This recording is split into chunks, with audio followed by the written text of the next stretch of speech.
નમસ્કાર બધા મિત્રોને.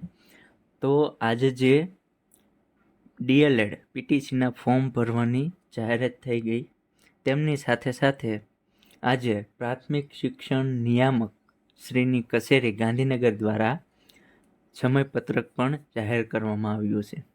આ સમયપત્રકમાં કઈ રીતે આખી એડમિશન પ્રોસેસ થવાની છે તેની માહિતી આપવામાં આવેલી છે. તો ડીએલએડ પ્રથમ વર્ષમાં પ્રવેશ મેળવવા માટે 2026-27નો સમયપત્રક જાહેર કરવામાં આવેલ છે.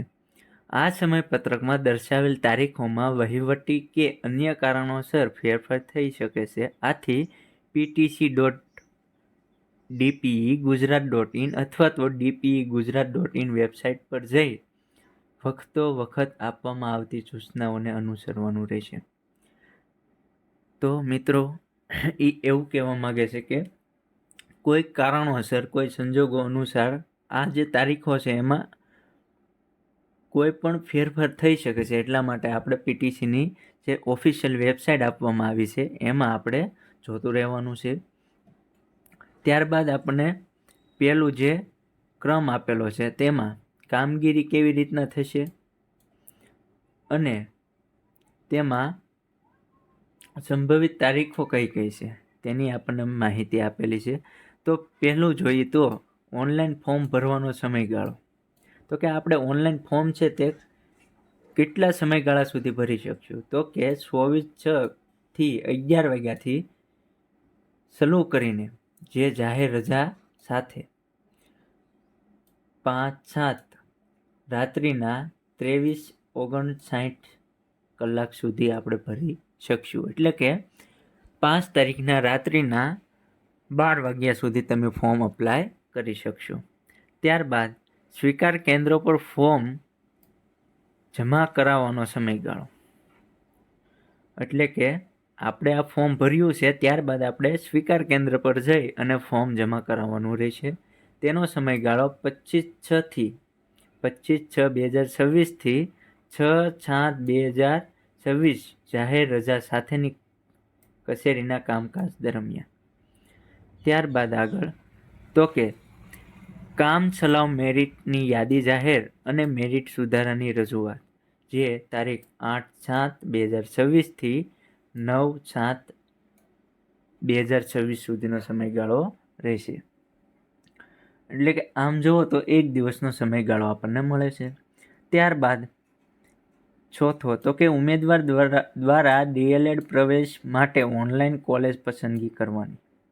એટલે કે 9 તારીખ સુધીમાં મેરિટમાં સુધારો કરી નાખવાનો. ત્યારબાદ 10 તારીખે આપણે જે ડીએલએડ કોલેજમાં પ્રવેશ કરવો હોય તેની કોલેજની ચોઇસ ફિલિંગ પસંદગી કરવાની રહેશે. તે 10/7 થી લઈ અને 12/7 સુધીનો સમયગાળો આપવામાં આવશે. ત્યારબાદ કોલેજ ફાળવણી પત્ર ડાઉનલોડ કરવા અને સંબંધિત કોલેજ ખાતે પ્રથમ તબક્કાનો પ્રવેશ કન્ફર્મ કરાવવો. એટલે કે આપણે આજે ચોઇસ ફિલિંગ કરી ત્યારબાદ 14 તારીખે 14/7/2026 થી 21/7/2026 10:30 થી 5 વાગ્યા રવિવાર સિવાયનો જે તે કોલેજ ખાતે આ જે પ્રવેશ જે પત્ર આપણને મળ્યું છે તેને ડાઉનલોડ કરી અને જે તે કોલેજમાં આપણે પ્રવેશ કન્ફર્મ કરાવવાનો રહેશે. ત્યારબાદ 6થા નંબરનું તો કે પ્રથમ તબક્કાનો પ્રવેશ બાદ ખાલી જગ્યાઓની અદ્યતન કરવી. એટલે કે જો પ્રથમ તબક્કો પૂર્ણ થયા બાદ જે ખાલી જગ્યા પડી છે તેનું શું કરવામાં આવશે? તો કે ફરી વખત ચોઇસ ફિલિંગ કરવાનું આવશે. તે સમયગાળો છે 22/7 થી લઈ અને 23/7 સુધીનો રહેશે. અને બીજા તબક્કાની કોલેજ ફાળવણી પત્ર ડાઉનલોડ કરવા અને સંબંધિત કોલેજો ખાતે બીજા તબક્કામાં પ્રવેશ કન્ફર્મ કરાવવો. તેનો સમયગાળો રહેશે 24/7/2026 થી 31/7/2026. સમયગાળો 10:30 થી 5 અને રવિવાર સિવાયના સમયગાળામાં આ કાર્ય કરવાનું રહેશે. ત્યારબાદ બીજા તબક્કામાં પ્રવેશ બાદ ખાલી જગ્યાઓનું અદ્યતન કરવામાં આવશે, જે 1/8/2026 થી લઈ અને 2/8/2026 સુધી તમે કરાવી શકશો. ત્યારબાદ ત્રીજા તબક્કા કોલેજ ફાળવણી પત્ર ડાઉનલોડ કરવા અને સંબંધિત કોલેજો ખાતે ત્રીજા તબક્કાનો પ્રવેશ કન્ફર્મ કરાવવાનો રહેશે. તે સમય 3/8થી લઈ અને 10/8 સુધીનો રહેશે અને 10:30 થી 5 વાગ્યાનો સમય રહેશે, રવિવાર સિવાય. ત્યારબાદ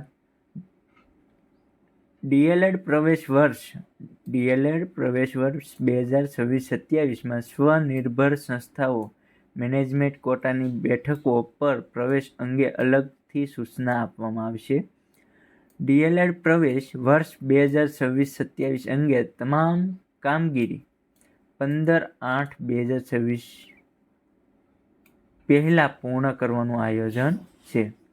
એટલે કે જે આપણી એડમિશન પ્રોસેસ છે તે 15/8 પહેલા સંપૂર્ણ પ્રક્રિયા છે તે પૂર્ણ કરવાનું આયોજન કરવામાં આવેલું છે. તો આ હતું આપણું સમયપત્રક, જે આપણે જે પ્રવેશ પ્રક્રિયા છે કેવી રીતે ચાલશે તેનું. તો આજના વિડીયોમાં આટલું જ હતું.